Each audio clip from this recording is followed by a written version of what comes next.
T minus 50 seconds.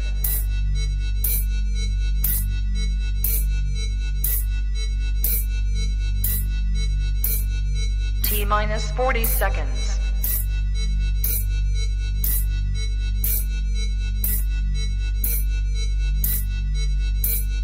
T minus 30 seconds.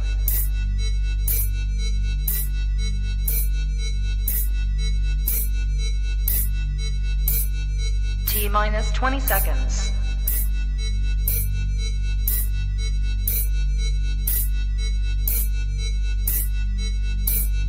Ten, 9, 8, 7, 6, 5, 4, 3, 2, 1, 0.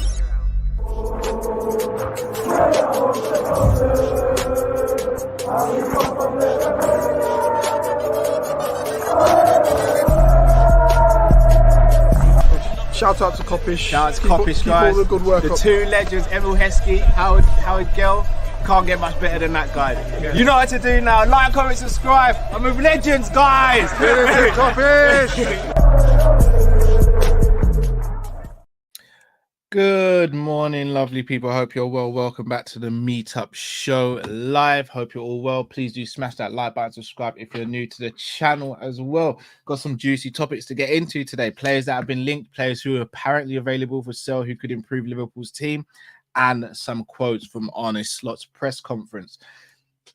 We are just over 24 hours away from the Brighton game, which we'll be doing live over on Big Up. So make sure you sign up to Big Up if you haven't already. Fantastic community over there, and it is very interactive for anyone who knows. And then we'll be live straight after the game on YouTube for the post-match reaction. Right, let's get into it. The main title of this video is apparently that Aurelien Tchouameni is available for sale. Now, let's break this into a few parts because we're going to speak about the Liverpool links first, or in a bit. Tchouameni for Real Madrid, for me, has been a very good player. Hasn't been exceptional. I wouldn't say he's lit the world alight, but I think some people have gone the other way where they're like, "Oh, he's not important to Real Madrid. He's not, he's not integral. He's meaty." For me, those statements are crazy. Has he been amazing? No. Has he been poor? Absolutely not. Wow, look at you lot saying don't say his name and don't say you want him. Big up to Ends, man. Wow, is this what we still do? We're still running the agenda, yeah? Wow. I thought you had more faith in me than that. But all jokes aside, look, he's a very good footballer.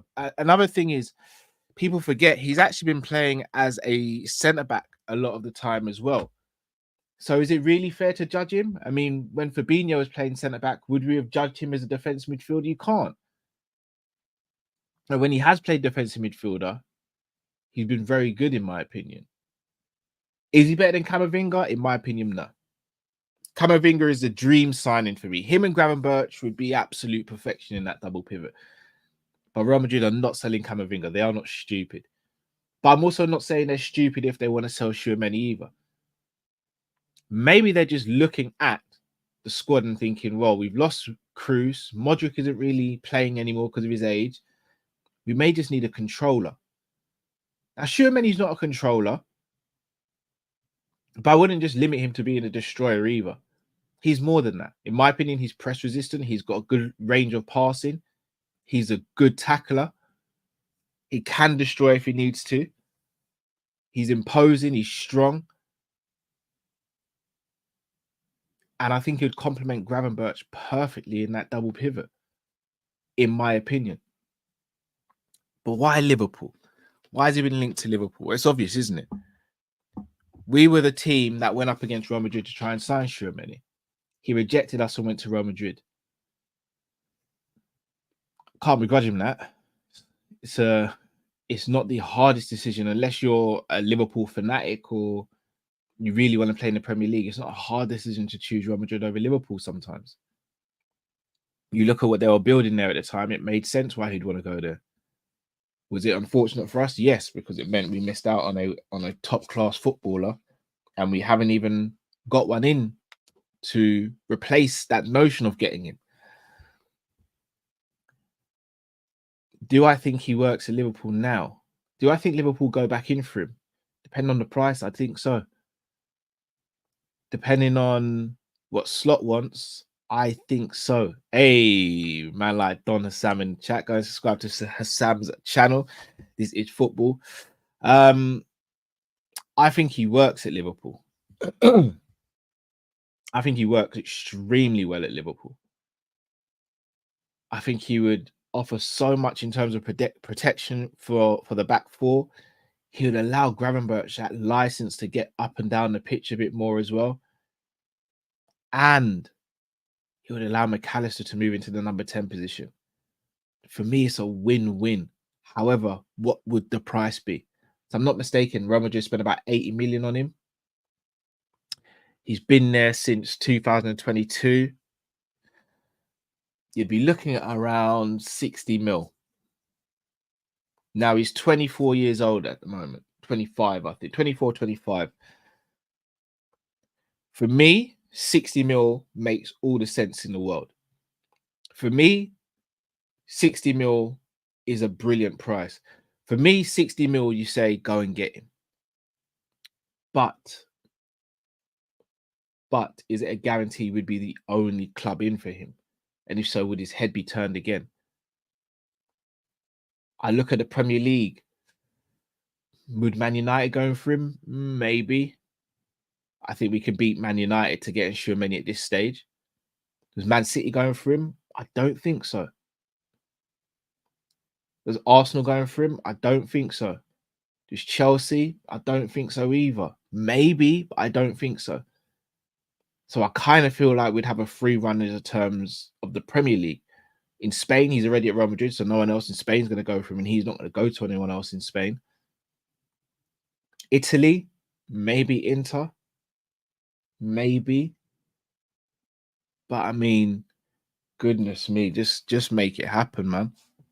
Just make it happen. Because for me, if he's available for sale and you can do it, just get it done. Get it done. You know what I mean? Just get it done. It would be a great acquisition. As I said, it would complement Gravenberch so well. Give us depth in that midfield. It'd give us depth in a midfield that we really desperately need. And it probably secures us for the next 5-6 years as well. I never like to say like 10 years, even though you probably play up to that age, as football changes so quickly. But for the next 5 to 6 years, I think it could be worth it. But then the next question is he available in January or would that be the summer? Because I'll be honest with you guys, I think we need a midfielder in January. So here's my question to you guys, and here's a conundrum Liverpool would face, in my opinion. If you know Tchouameni's going to be available in the summer and you lay that groundwork down, do you wait until the summer to try and get Tchouameni, or do you move for someone else in January? That's the question I have for you guys. Because I don't see Real Madrid selling in January unless they have someone else coming in, and I'd be very, very shocked. So, moving on now. Another midfielder has been linked, and that is Benfica's Kokcu. Now, Kokcu also played for Arne Slot under his tutelage at Feyenoord and was very good at Feyenoord. He's been pretty good at Benfica as well. However, when it comes to buying someone from Benfica, we, as a fan base, seem to be very hesitant to it because we purchased Darwin Núñez, because Chelsea purchased Enzo Fernandez, and they get bang for their buck. And this one would be no different. They have slapped a 126 million release clause on him. I repeat for the people at the back, 126 million. That's Coutinho money. That's Enzo Fernandez money. That's Caicedo money. The less said, the better. Kokcu's good. He is not worth 126 mil though. Let's be real about it. He's not. And he's not good enough where I sit there and I go, yeah, he moves me. We definitely need that player. He comes in and he does a madness in our team. I don't think he does. But at the same time, I do look at Slot and I go, he's kind of earning our trust at the moment. If that's the player he wants, so we can get a good deal done for him, then who are we to say no? Who are we to turn around and say, nah, that's the wrong player? Who are we to say that's not going to fit Liverpool? Because let's be real, Edwards' track record, or Liverpool's track record with Edwards running the show, has on the whole been pretty good. And Slot's track record so far at Liverpool has also been pretty good. So if you merge the two together, maybe he could be a gem that we just don't know is a gem yet. So I would never write off a player. I just don't. It just doesn't move me. I know I say that phrase a lot. It just doesn't move me. I think he's just good, but he doesn't move the needle for me. And if I'm buying a midfielder, especially now where we're so close to closing the gap on Arsenal and City, go and get that game changer. Go and get that needle mover. Go and get that bona fide winner. Do you know what? Shout out to Endsman. Tchouameni and Zubimendi total together would be less than 126 mil. I mean, if we sign Tchouameni and Zubimendi, then I mean, I may get banned off YouTube because I may be out of control on a stream if we do that. But I don't think that would ever happen. You never know. We do know it's FSG. It ain't happening. But Kokcu's a good player. I just don't think we move for him. I see why we've been linked with him, because he's playing well at Benfica and because he's a former player of Arne Slot. But I think we saw in the summer, Arne Slot could have signed Mats Wifer. He could have signed Gertruda. He could have signed Quinton Timber. He could have signed these players who he previously managed, and he didn't go for any of them. He could have easily got those players, and he just didn't want any of them. So it's not like he thinks they're rubbish, but maybe he just understands the step up from Feyenoord in the Dutch league to Liverpool in the Premier League is a massive step, and those guys may not have been good enough to make that step. Granted, Mats Weaver had a decent game against us, against Brighton the other day. He kind of showed that he's not the level, though, innit? So I'm happy we didn't make that move, even though man like Matt was trying to push the agenda, but he's not here to defend himself. So who am I to throw dirt on my brother's name? So let me know in the comments, guys. Would you like us to go for Kokcu? If anyone watches him on a regular basis, please let us know some information about him. Am I talking nonsense? Am I speaking about a player who could be transitional for Liverpool? Please let me know in the comment section below. Now, on to another Dutch player, and that is Jorrel Hato. Jorrel Hato is an 18-year-old defender who can play left back and centre back, left-footed. So ding, ding, ding, ding, ding. Just what I like to hear. And he, if I'm not mistaken, is one of the youngest, if not the youngest captains for Ajax. Now, you look at Ajax over the few years, and it's 50-50. You've got your players like your Kudus and your Gravenberch, but you also got players like Anthony, Onana. So sometimes it smells good. Sometimes it's really stinky.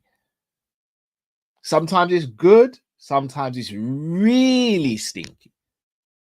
He seems to be a player that could be very good. Now, I know I spoke about him the other day saying that I thought he may be a bit diminutive in size. Now, he is 18 years old, so he's still growing. He's got the experience of Champions League and league experience at the age of 18. He's also a captain. It says he's 182 centimeters, which is around just under 6 foot, or around the 6 foot mark. He's still growing, so he could get even taller. It wouldn't surprise me if he did. I had a growth spurt late. Up until I was about 17, I was about 5'5", 5'6", and then now I'm 6'1". So it could be a really good player to go and get. Now, his contract, if I'm not mistaken, doesn't end for now. I'll actually get his contract details and share it with you guys. His contract ends in 2028. He signed an extension in March of 2024. There are rumors that there's a release clause in his contract. However, there's nothing concrete there. Look, he's a good player. Would he be my first choice? No. But the profile of the player absolutely makes sense to me. Absolutely makes sense. We need a left-footed defender who can play left back and centre back. He does both. He can do both. No disrespect to Robbo, who has been one of my favourite players since he's walked through the door at Liverpool. But we have to upgrade. No disrespect to Kostas Tsimikas, who seems like a vibe and has been, in my opinion, an underrated player for Liverpool. We have to move on. And if Hato at the age of 18, someone we wouldn't have to register, someone who could potentially play at the club for 10 years and be a mainstay for 10 years, and is continuing to grow and improve, for me, it's kind of a no-brainer. Especially someone who's been a captain at 18. Do you know the responsibility to be a captain at 18 for Ajax, one of the best and best known football institutions of all time? The kid has to have something special about him. He has to have something about him. Again, not going to sit here and lie to you and say I've watched loads of him play. I've watched him play a couple times. The times I've watched him play, I've been impressed. Again, I wouldn't say like he's going to take us to another level straight away, but he could potentially. He definitely could potentially. And you think someone coming in at the age of 18, look, we could even buy him and leave him on loan. Could even buy him and leave him on loan for a year or two just to let him continue to develop and still go and get someone else. And it future-proofs you again, because then it means in 2-3 years' time, if Virgil is looking to wind down his career or is we're looking to move him on as a club, you have the new player we've already signed who came straight in, someone like a Schlotterbeck, Bastoni. Obviously, I know it's going to happen, but I'm just throwing his name out there and hoping for the best. And then you have Hato in a couple of years to be an understudy or even be as a starting left back at the age of 20, 21.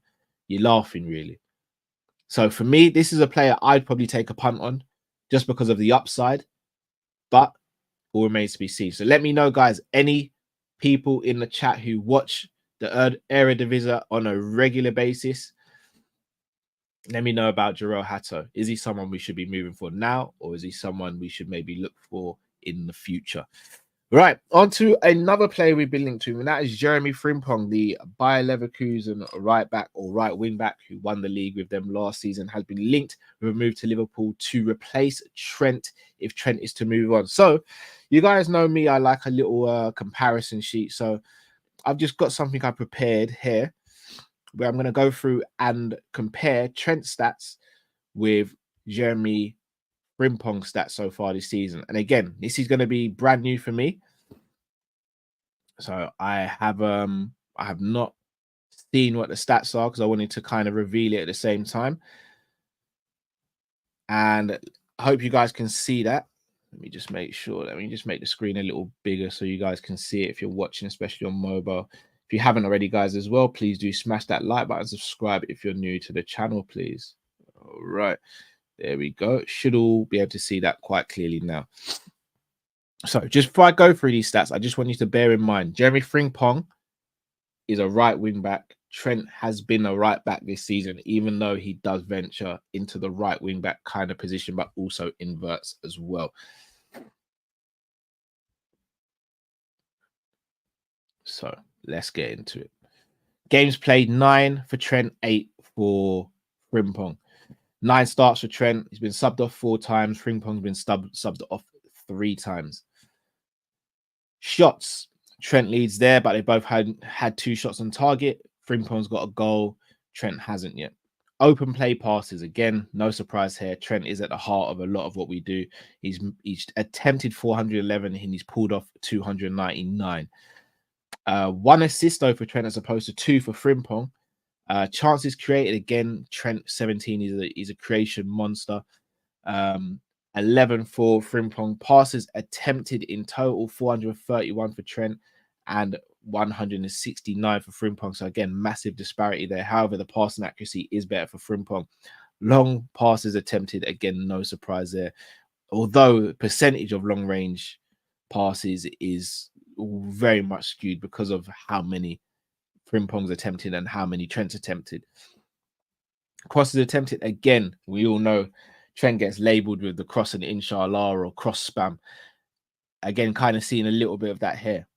In terms of open play crosses, though, Frimpong's leading there. Duels contested. Trent has attempted more duels contested. However, in 1 less game, it's only 4 duels less. So it means that Jeremy Frimpong is attempting duels. Take-ons completed, again, no surprise here. And take-on success and fouls won. Jeremy Frimpong is very much more of a dribbling right back and an attacking right back than Trent. He's also committed more fouls. Aerial duels has surprised me here. They both contested 8, and Frimpong's won more. I thought Trent would have won more here. Ground duels contested, not much in it, but Trent is winning there.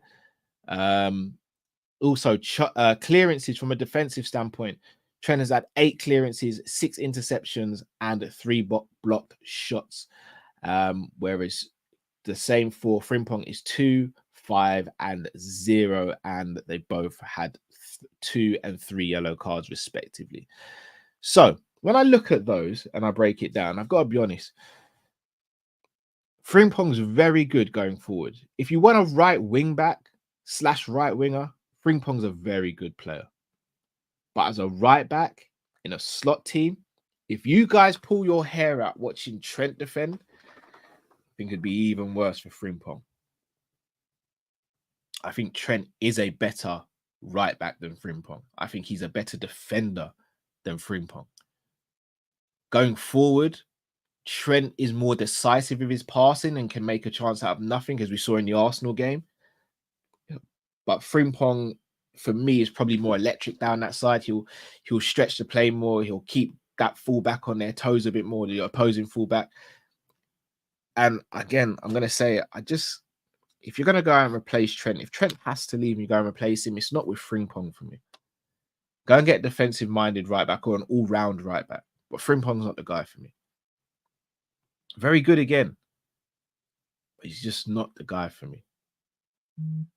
Would it be upset if we signed him? No. Good footballer.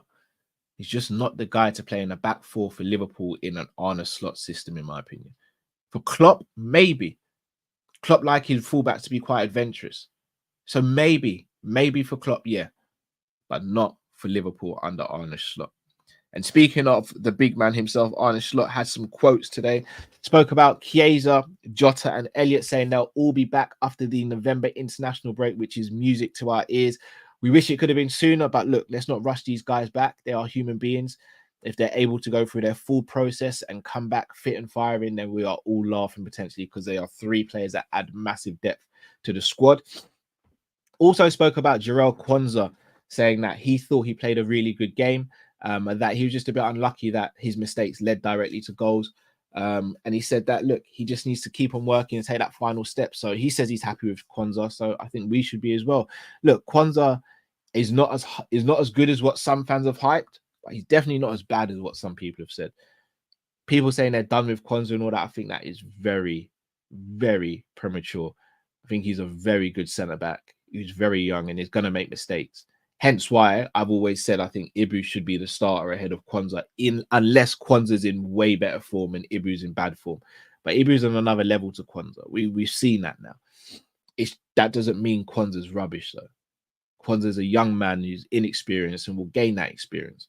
It's just, as Slot said, his mistakes at the moment, you think back to the Man United game, you think to the Brighton game, when he makes a mistake, it usually leads to a goal. So he's been quite unlucky in that aspect as well. Also spoke about the contract situation, saying that the contracts only become a problem if the players aren't performing. For me, it's a bit of a weird comment to make, because does that suggest that we're gonna wait until the last minute to give contracts, or we wait until the end of the season? Because that's really risky, in my opinion. For me, Virgil gets a new contract today. For me, Trent gets a new contract today, and Salah gets a new contract today. And then you cross that bridge if they have bad performances when you get to it. You can't sit here and go, oh, boys, just wait until about March time so we can judge it. No, because by January, someone will come in and say, look, Liverpool are stalling, are they? Or we'll take you for free. We'll give you this salary. We'll give you this sign-on bonus. So, yeah, for me, I think we should get the contracts done. But again, it's out of Slot's hands. He even said it's not down to him. Him and Virgil have conversations about different things, not about contracts, because he's not the one doing that. So we will see. You will see. But look, people, what we say, Friday, this has been the meetup show. I'm going to get through the super chats. Just bear with me a sec. We are going to be back later on this afternoon with the Brighton preview for tomorrow's game. So make sure you look out for us there. And then, as I said, tomorrow we'll be on Big Up for the live match watch along, and then straight back over here for the live match reaction. couple super chats to get through. Shout out to David, says, no, not an agenda. It's a true phenomenon of your jinxery. Wow. Okay, David, I see you, brother. Cal's jinxery is worse than FSG. Wow. Worse than FSG at this point. Wow. Okay. So it's Cal out now, yeah? Is that the running hashtag? Cal out or Cal jinx? Is that what we're doing now? David, we've been cool, man. That's an RKO out of nowhere. That's harsh, man. But no, all jokes aside, big up David for the super chats. Guys, as I said, wow, Ensman agrees. Bro, that's my brother, Ensman. Wow. Wow. People really do kick you when you're down, man. I see it now. It'll be the people that's closest to you that do it. Cow out. Hashtag cow out. I see you lot. Don't worry, I'm gonna note all of this down. I note all of this down. And when we get a player that I've asked for, I'm gonna collect receipts.